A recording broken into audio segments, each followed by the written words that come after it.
Hello everyone, in last lecture we are done with physical properties of first transition series and strained in atomic property of the first transition series. In atomic property there are total 8 properties. Out of these we are done with atomic and ionic radii, ionization enthalpy, metallic characters, magnetic properties, and today we are going to deal with the color, catalytic properties, formation of interstitial compound, formation of alloys. So let's begin with color. A substance appear colored, it is absorb a portion of visible light.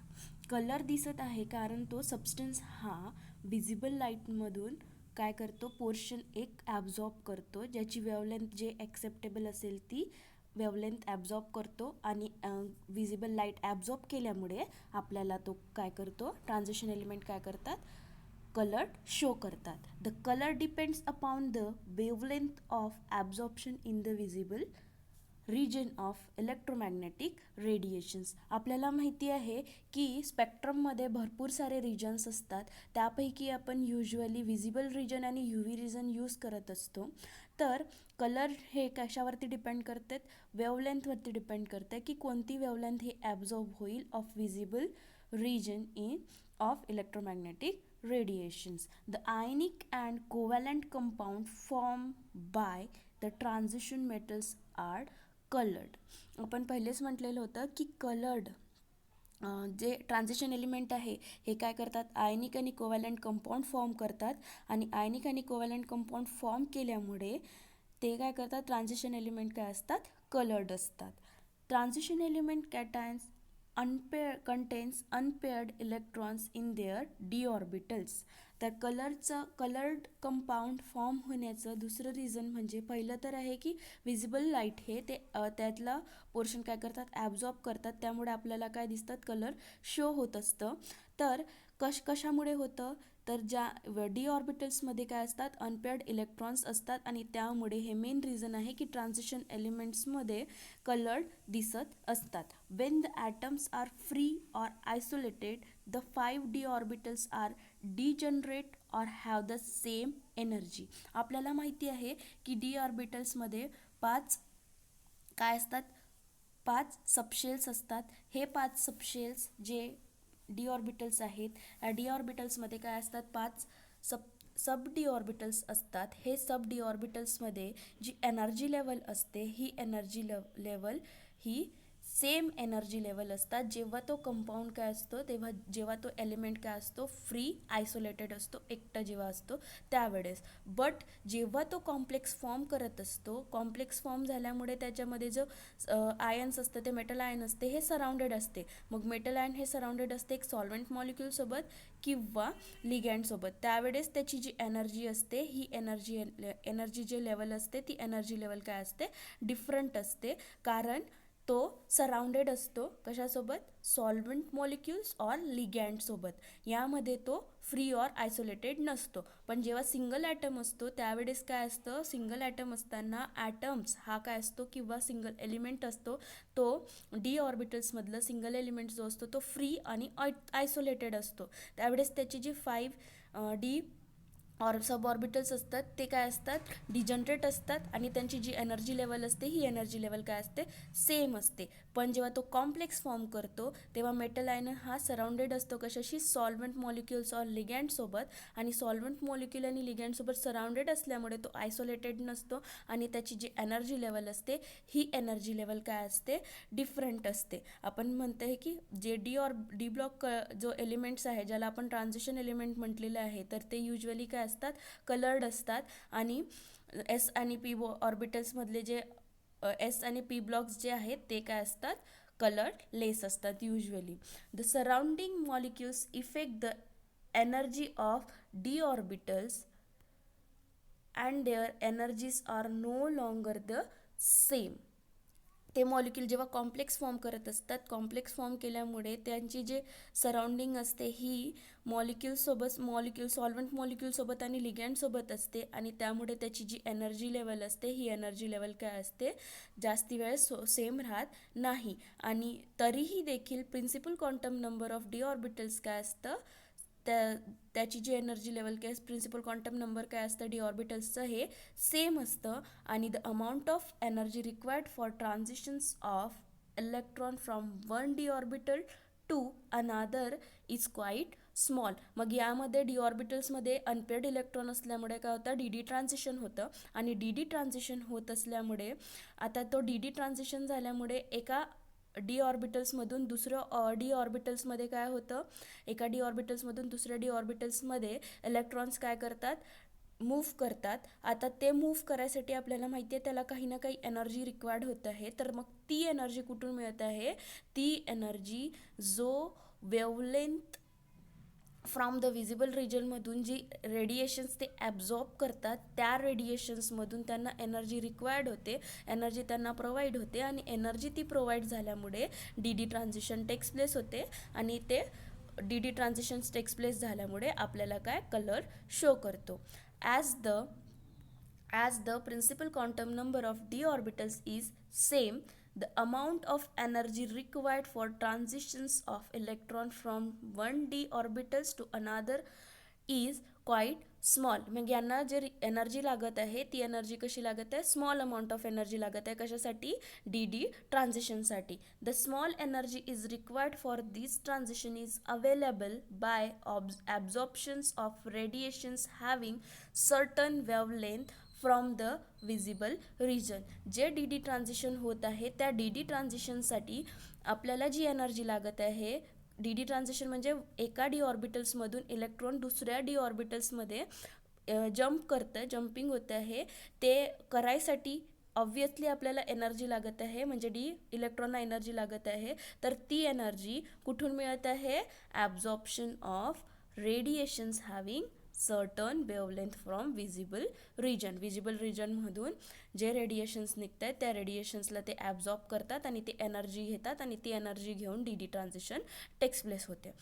Remaining light is transmitted and the above colored of the compound corresponding to the complementary color of this absorbed.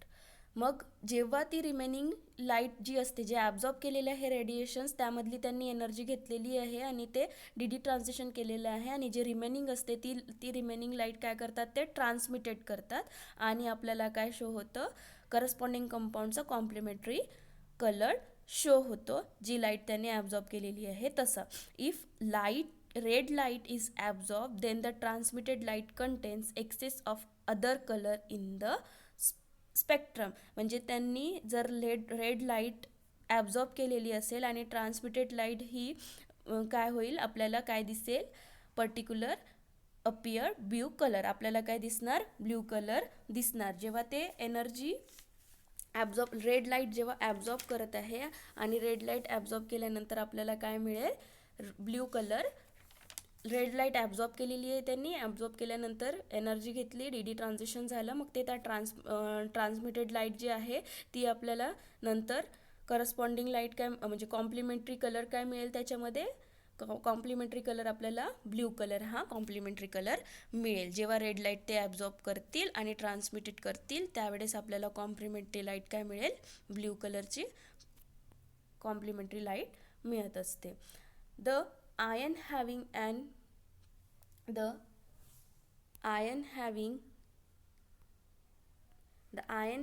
no unpaired electron are colorless. जेव्हा ions हा म्हणजे यापैकी आपल्याला म्हटलेलं आहे की D D ट्रान्झिशन्समध्ये maximum colour हे maximum elements हे कलर्ड असतात. 99% एलिमेंट्स हे कलर्ड असतात, पण त्यामध्ये काही असे एलिमेंट्स आहेत की जे कलरलेस देखील असतात. मग ते का असतात, कारण त्यामध्ये अनपेअर्ड इलेक्ट्रॉन नसतात आणि अनपेअर्ड इलेक्ट्रॉन नसल्यामुळे ते एलिमेंट्स काय शो करतात, कलरलेस शो होतात. जसं फॉर एक्झाम्पल Cu+3 त्याचं जे इलेक्ट्रॉनिक कॉन्फिगरेशन आहे त्याच्यामध्ये डी ऑर्बिटल्समध्ये कुठल्याही प्रकारचं अनपेड इलेक्ट्रॉन नसतं आणि त्यामुळे Cu आणि T4+ हे जे आहे हे आपल्याला काय शो होतात, कलरलेस शो होतात. हे कुठल्याही प्रकारचा कलर दाखवत नाही. The colour of the transition metal ions depend upon the ligand and geometry of the complex form by metal ion. आता आपण म्हटलेलं होतं की कलर्ड हे फॉर्म कशामुळे होते, लाईट जेव्हा ॲब्झॉर्ब होत आहे त्यामुळे, त्यामध्ये अनपेअर्ड इलेक्ट्रॉन असतात, यामुळे हे दोनच रिझन नसतात. तर कलर हे ट्रान्झिशन मेटलमध्ये कलर शो होण्याचं अजून डिपेंड करतं की मेटल आयन्स हे कलर्ड्स का असतात, कारण त्यामध्ये ते लिगॅन्ड आणि जॉमेट्री ऑफ द कॉम्प्लेक्स यावरती देखील डिपेंड करतं. याचं एक्झाम्पल आहे वेन कोबाल्ट क्लोराईड, आपण कोबाल्ट क्लोराईड घेतलं, त्याला डिझॉल्व केलं वॉटरमध्ये, तेव्हा तो काय फॉर्म करतो, पिंक सोल्युशन फॉर्म करतो. कोबाल्ट क्लोराईड CO2+ हे जेव्हा आपण डिझॉल्व करतो वॉटरमध्ये, तेव्हा ते काय फॉर्म करत आहे, पिंक सोल्युशन फॉर्म करत आहे, एक कॉम्प्लेक्स फॉर्म करत आहे, that is COH2O/6 which has octahedral geometry. जेव्हा कोबाल्ट क्लोराईडला आपण वॉटरमध्ये डिझॉल्व केलेलं आहे, तेव्हा तो कॉम्प्लेक्स कोणता फॉर्म करतो, COH2O6 हा कॉम्प्लेक्स फॉर्म करतो आणि त्याची जॉमेट्री आहे ऑक्टाहेड्रल. बट जेव्हा त्याला आपण परत त्या सोल्युशनला, जो पिंक कलरचा सोल्युशन आहे, हा पिंक कलरच्या सोल्युशनला ट्रीट केलं कॉन्सन्ट्रेटेड HCl सोबत, पिंक कलरच्या सोल्युशनला ट्रीट केलं कॉन्सन्ट्रेटेड HCl सोबत, तेव्हा तो काय टर्न होतो, डीप ब्ल्यू कलरमध्ये त्याचं काय होतं, फॉर्मेशन होतं. ते चेंजेस काय होत आहे, कारण तो फॉर्म काय होत आहे, पहिला एक COH2O6+ हा कॉम्प्लेक्स फॉर्म झालेला होता, त्यानंतरचा कुठला कॉम्प्लेक्स फॉर्म होत आहे, जेव्हा त्याला आपण ट्रीट करतो कॉन्सन्ट्रेटेड HCl सोबत, त्यावेळेस COCl4 - हा कॉम्प्लेक्स काय होतं, फॉर्म होत आहे. COCl4 हा कॉम्प्लेक्स फॉर्म होता आहे आणि त्याचं स्ट्रक्चर काय राहणार आहे, टेट्राहेड्रल स्ट्रक्चर. या एक्झाम्पलवरून माहिती पडते की colour of the transition metals ions कशावरती डिपेंड करते, लिगॅन्ड आणि जॉमेट्रीवरती देखील डिपेंड करते. कुठल्या प्रकारचं लिगॅन्ड अटॅच होणार आहे आणि त्याची जॉमेट्री काय राहणार आहे, त्यावरती देखील ट्रान्झिशन मेटल्सचे कलर काय करतात, डिपेंड करत असतात. तर यामध्ये बघा रिॲक्शन दिलेली आहे. हा रिॲक्शन जी आता आपण घेतलेलं आहे की पहिले कोबाल्ट क्लोराईड हे डिझॉल्व केलं वॉटरमध्ये, तेव्हा आपल्याला कोणता कॉम्प्लेक्स मिळालेला आहे, तेव्हा आपल्याला COH2O6 हा कॉम्प्लेक्स मिळालेला आहे, जो ऑक्टाहेड्रल जॉमेट्री शो करतो आणि त्याचा कलर काय असतो, सोल्युशनचा पिंक कलर असतो. कुठला कलर असतो, पिंक कलर असतो आणि ऑक्टाहेड्रल जॉमेट्री शो करतो. मग या पिंक कलरच्या सोल्युशनला दॅट इज कॉम्प्लेक्स कोणता आहे, COH2O6, याला ट्रीट केला आपण कॉन्सन्ट्रेटेड HCl सोबत, तेव्हा आपल्याला कोणता कॉम्प्लेक्स मिळतो, COCl4 हा कॉम्प्लेक्स मिळतो. हा आपल्याला कोणता कलर शो करतो, डीप ब्ल्यू कलर शो करतो आणि टेट्राहेड्रल जॉमेट्री याची दिसते. त्यानुसार म्हणून ऑक्टाहेड्रलपासून टेट्राहेड्रल जॉमेट्रीमध्ये कन्व्हर्जन होत आहे त्याचं, आणि त्याचप्रकारे कलर देखील चेंज होत आहे. आता हे जे खाली जी कलरफुल डायग्राम दिसत आहे, यामध्ये तुम्हाला त्या कलरच्या रेंजनुसार, वेवलेंथनुसार तिथे कलर शो केलेले आहे. रेंज चेंज झाली, वेवलेंथ चेंज झाली, तर त्याचा काय होईल, कलर देखील चेंज होईल, तो कलर आपल्याला शो होईल. नेक्स्ट, आता does the colour of a transition metal ions related to. आता आपल्याला माहिती आहे की ट्रान्झिशन मेटल आपल्याला कलर शो करतात, मग त्यापैकी कोणत्या रिझननी ते कलर शो करतात हे आपल्याला बघायचं आहे. तर presence of unpaired D electrons, D ऑर्बिटल्समध्ये जे अनपेअर्ड इलेक्ट्रॉन्स असतात, त्या अनपेअर्ड इलेक्ट्रॉन्समुळे आपल्याला काय मिळते, कलर दिसत असतं ट्रान्झिशन मेटल्समध्ये. नेक्स्ट आहे DD ट्रान्झिशन. DD ट्रान्झिशन्समुळे अनपेअर्ड इलेक्ट्रॉन असतात आणि अनपेअर्ड इलेक्ट्रॉन्समुळे तिथे काय होतं, DD ट्रान्झिशन होतं, म्हणजे 1 एनर्जी लेवल 1 डी ऑर्बिटल्समधून दुसऱ्या डी ऑर्बिटल्समध्ये काय होतं, इलेक्ट्रॉन ट्रान्समिट होत असतात आणि त्यामुळे आपल्याला देखील काय होतं, ट्रान्झिशन मेटल्समध्ये कलर दिसत असतात. Next point is nature of ligand attach to the metal ion.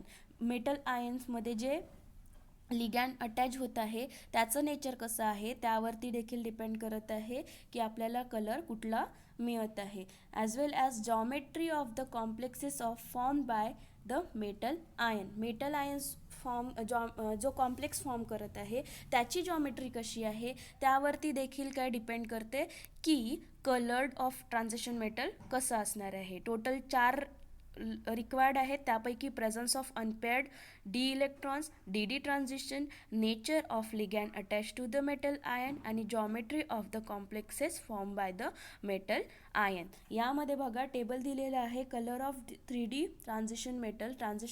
3D transition metal म्हणजे फर्स्ट ट्रान्झिशन सिरीजमध्ये कोणत्या प्रकारचे कलर दिसत आहे तर स्कँडियम 3+मध्ये S3+मध्ये अनपेअर्ड इलेक्ट्रॉन्स 3D 0 आहे आणि त्यामुळे तो काय आहे कलरलेस. त्यानंतर टिटॅनियम 3+मध्ये एक अनपेअर्ड इलेक्ट्रॉन आहे, त्याचा कलर काय आहे पर्पल. टिटॅनियम 4+मध्ये 3D 0 आहे आणि त्यामुळे तो काय शो करतो कलरलेस शो करतो. V3+मध्ये अनपेअर्ड इलेक्ट्रॉन 2 आहे, तो काय करतोय ग्रीन कलर शो करतोय. अशाच प्रकारे झिंकचं बघा, झिंकमध्ये अनपेअर इलेक्ट्रॉन 0 आहे तर त्यामुळे कलरलेस तो कॉम्प्लेक्स काय करणार किंवा तो एलिमेंट काय करणार कलरलेस शो करणार. अशाच प्रकारे यामध्ये दिलेलं आहे जिथे जिथे अनपेअर्ड इलेक्ट्रॉन 0 आहे तिथे तिथे काय होणार आहे तो एलिमेंट कलरलेस दिसणार आहे. Next topic is catalytic property. Transition metals and their complexes exhibit good catalytic property. Transition metal हे एक चांगल्या प्रकारचे कॅटलिस्ट असतात, ते त्यांची कॅटॅलिटिक प्रॉपर्टी चांगली शो करत असतात. आता कॅटलिस्ट म्हणजे कॅटलिस्ट काय आहे की तो रिॲक्शनमध्ये पार्टिसिपेट होत नाही, तो रेट ऑफ रिॲक्शन इन्क्रीज करण्यासाठी त्याला ॲड केलं जातं. म्हणजे रिॲक्शन फास्ट व्हायसाठी कॅटलिस्टला टाकण्यात येतं. कॅटलिस्ट फक्त रिॲक्शनला फास्ट करण्यामध्ये हेल्प करतो पण तो त्याचा पार्ट बनत नाही. At the end of the reaction आपल्याला कॅटलिस्ट काय मिळतं रिटर्न मिळतं. They have proven to be good homogeneous and heterogeneous catalyst. Transition metal काय आहे गुड होमोजिनियस आणि हेट्रोजिनियस. होमोजिनियस आणि हेट्रोजिनियस दोनही कॅटलिस्ट काय आहे चांगल्या प्रकारचे कॅटलिस्ट आहे. होमोजिनियस कॅटलिस्ट म्हणजे त्याचं नेचर काय राहणार आहे सेम राहणार आहे. म्हणजे रिॲक्टंट सॉल्व्हंट कॅटलिस्ट हे जे सर्व रिॲक्शनमध्ये पार्टिसिपेट करणारे आहेत हे काय राहतील सेम नेचरचे राहतील. म्हणजे फॉर एक्झाम्पल लिक्विडमध्ये रिॲक्टंट पण लिक्विडमध्ये राहील, सॉल्व्हंट पण लिक्विडमध्ये राहील, कॅटलिस्ट देखील काय राहणार आहे लिक्विडमध्ये राहणार आहे. आणि तसंच जर हेट्रोजिनियस कॅटलिस्ट म्हटलं तर हेट्रोजिनियस कॅटलिस्ट काय राहतील एक सॉलिड तर एक लिक्विड राहील. म्हणजे सॉल्व्हंट जर लिक्विड राहील तर कॅटलिस्ट काय राहील सॉलिड राहील, रिॲक्टंट काय राहील सॉलिड राहील. या दोनही कॅटलिस्टमध्ये होमोजिनियस असो की हेट्रोजिनियस असो हे दोघंजणं काय हेट्रोजिनियस कॅटलिस्ट असो दोघंही काय राहतील चांगल्या प्रकारे पार्टिसिपेट करतील as a catalyst. Partly because of their ability to participate in different oxidation reduction steps of catalytic reactions. हे जे ट्रान्झिशन मेटल्स आहे हे ट्रान्झिशन्स मेटल काय करतात की ऑक्सिडेशन आणि रिडक्शन हे देखील चांगल्या प्रकारे असतात, म्हणून ते ऑक्सिडेशन आणि रिडक्शन्स याच्यामध्ये देखील ट्रान्झिशन एलिमेंट्सचे ॲज अ कॅटलिस्ट म्हणून पार्टिसिपेट होत असतं. These steps involve change in the oxidation state of these metals ion.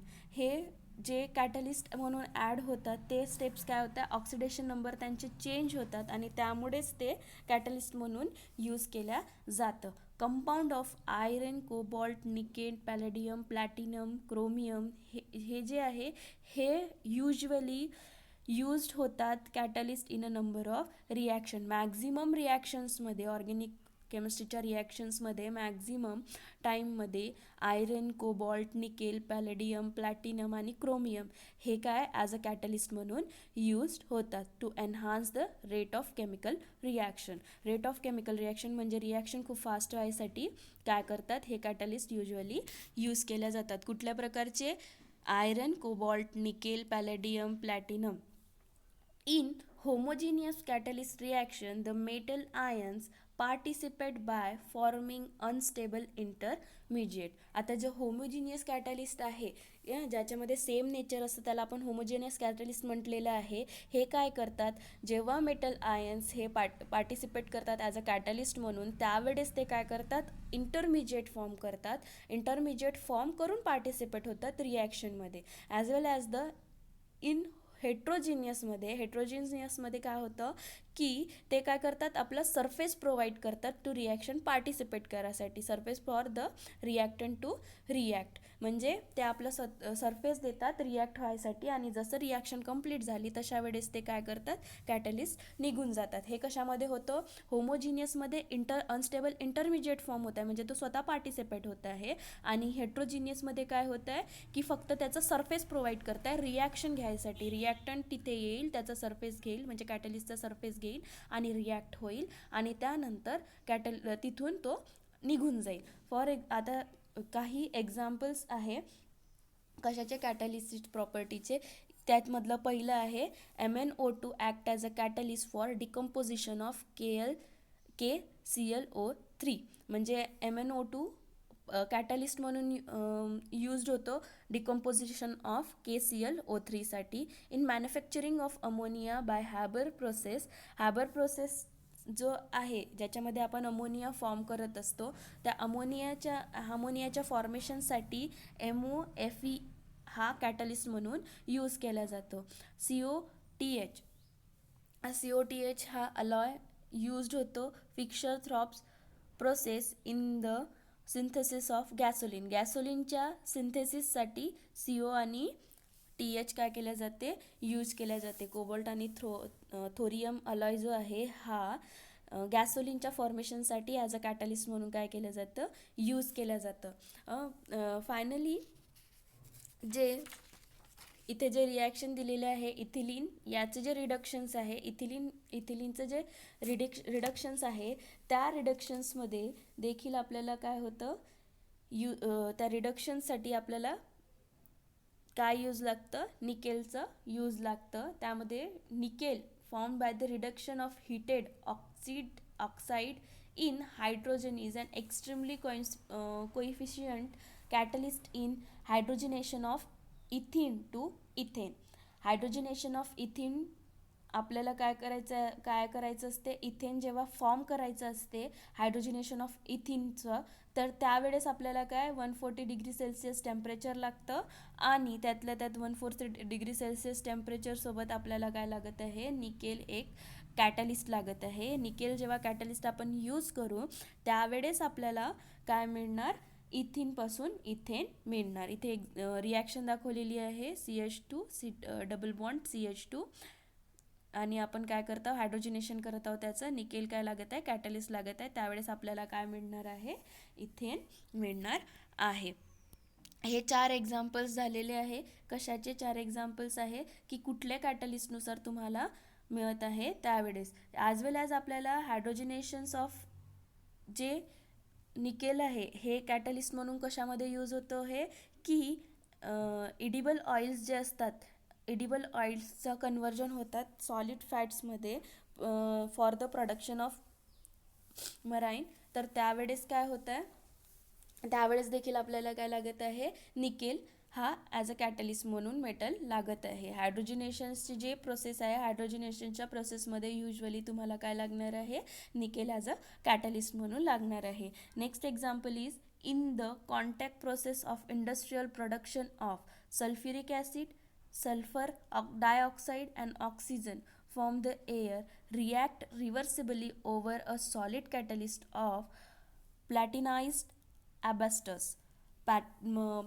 प्लॅटिनाइज्ड ॲबॅस्टस तयारमध्ये बघा, जो इंडस्ट्रियल प्रोडक्शन आहे सल्फ्युरिक ॲसिडचं, सल्फर डायऑक्साईडचं आणि ऑक्सिजन सल्फर डायऑक्साईड आणि ऑक्सिजन यांची रिॲक्शन होऊन आपल्याला जे सल्फ्युरिक ॲसिड मिळत आहे यांच्या प्रोडक्शनमध्ये तुम्हाला काय कोणतं कॅटलिस्ट लागत आहे, प्लॅटिनाइज्ड ॲबॅस्टस हे कॅटलिस्ट यूज होत आहे. नेक्स्ट एक्झाम्पल आहे कार्बन डायऑक्साईड आणि hydrogens are form by reactions of the carbon monoxide and steam at about 500 degrees Celsius with an FeCr catalyst. जेव्हा आपल्याला कार्बन डायऑक्साईड आणि हायड्रोजन फॉर्म करायचा असतो त्यावेळेस देखील आपल्याला काय लागत आहे, आयर्न आणि क्रोमियम हे ॲज अ कॅटलिस्ट लागत आहे आणि ते कॅटलिस्ट यूज करून आपण काय फॉर्म करू शकतो, कार्बन डायऑक्साईड आणि हायड्रोजन हे फॉर्म करू शकतो आणि ते आता आपल्याला यूज करता येतं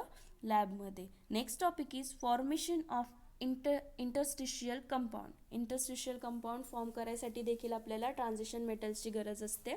Wien small atom like hydrogen, carbon or nitrogen are trapped in the interstitial space within the crystal lattice, the compound form are called as interstitial compound. Interstitial compound म्हणजे की जे स्मॉल ॲटम्स आहेत, कसे hydrogen, carbon, nitrogen, हे काय करतात, trapped होतात interstitial स्पेसमध्ये.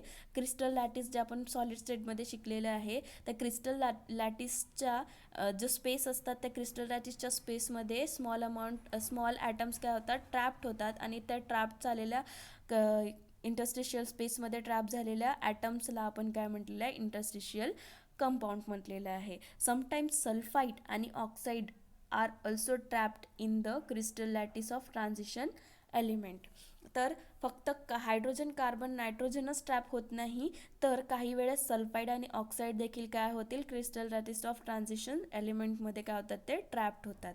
Steel and cast iron are example of interstitial compound of carbon and iron. Steel आणि कास्ट हे काय आहेत, इंटरस्टिशियल कंपाऊंड आहे, इंटरस्टिशियल कंपाऊंड आहेत ऑफ कार्बन आणि आयर्न.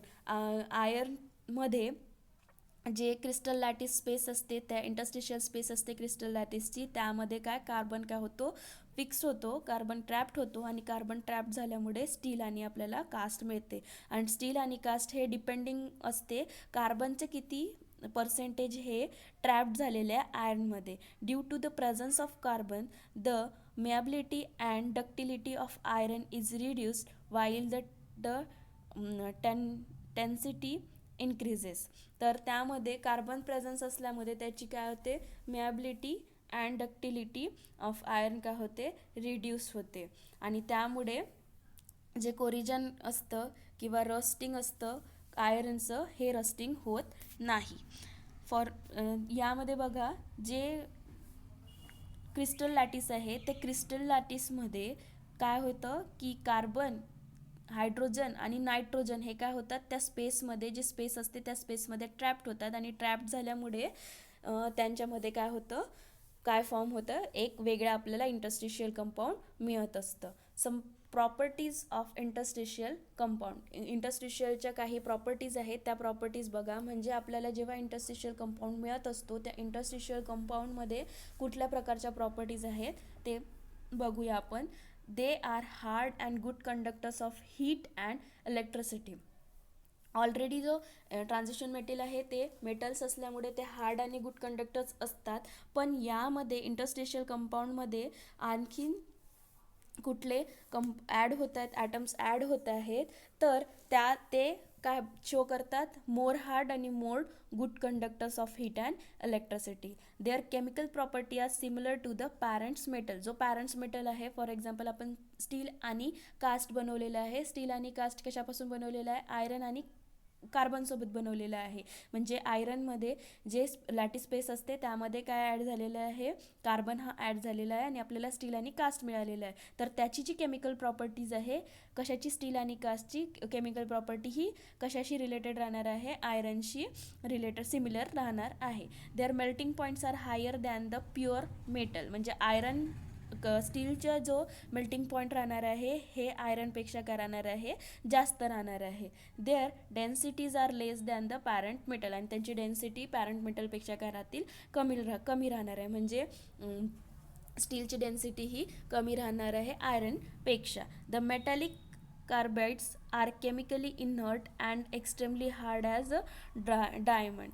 द मेटॅलिक कार्बाइड्स काय राहणार आहे, केमिकली इनर्ट राहणार आहे and extremely hard as a डायमंडसारखे ते हार्ड राहणार आहे. Hydrides of the transition metal are used as a powerful reducing agent. तसेच हायड्राइड का यूज होत आहे की त्याचे पॉवरफुल रिड्युसिंग एजंट म्हणून ते यूज होत आहेत. नेक्स्ट आहे फॉर्मेशन ऑफ अलाइड. नेक्स्ट काय आहे atomic property, formation of alloys. The transition metal form alloy where atoms of one metal are distributed randomly in the lattice of another metal. म्हणजे जर आपण एखादा मेटल घेतलेला आहे, ट्रान्झिशन मेटल घेतलेला आहे, त्या ट्रान्झिशन मेटलचा आपल्याला काय अलॉय फॉर्म करायचा आहे. अलॉय केव्हा फॉर्म होत आहे, जेव्हा वन मेटल्स मधले जे राहणार आहे, सपोज हा एक मेटल आहे, या मेटलमध्ये रँडमली काय राहतील, इलेक्ट्रॉन्स राहतील. आता या रँडमली याच्यामध्ये दुसरा जो मेटल राहील त्या मेटल्सचे लॅटिस काय होतील, दुसऱ्या मेटल्सचे लॅटिस हे रँडमली इथे फिल होतील आणि काय फॉर्म होईल, अलॉय फॉर्म होईल. The metal with similar radii and similar property readily form alloy. Alloy कोणते मेटल्स फॉर्म करू शकते, ज्यांची सिमिलर प्रॉपर्टीज असेल आणि सिमिलर रेडियस असेल, जे इझिली एका मेटलमधून डिस्ट्रीब्यूट होऊन रँडमली दुसऱ्या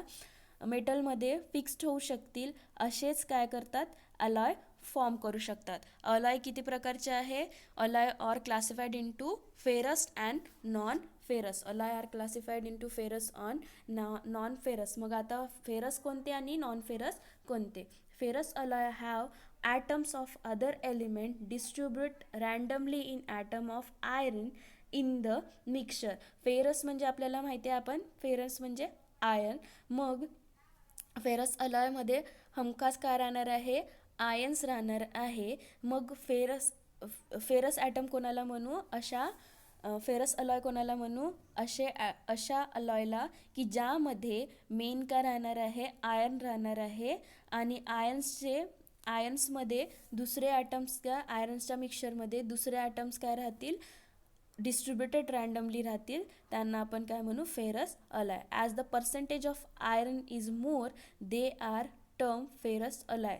अशा याच्यामध्ये आयरन मेन राहणार आहे आणि त्याचे पर्सेंटेज देखील दुसऱ्या ॲटम्सपेक्षा जास्त राहणार आहे, त्याला आपण काय म्हणू, ferrous alloy. For example nickel steel, chromium steel, stainless steel etcetera.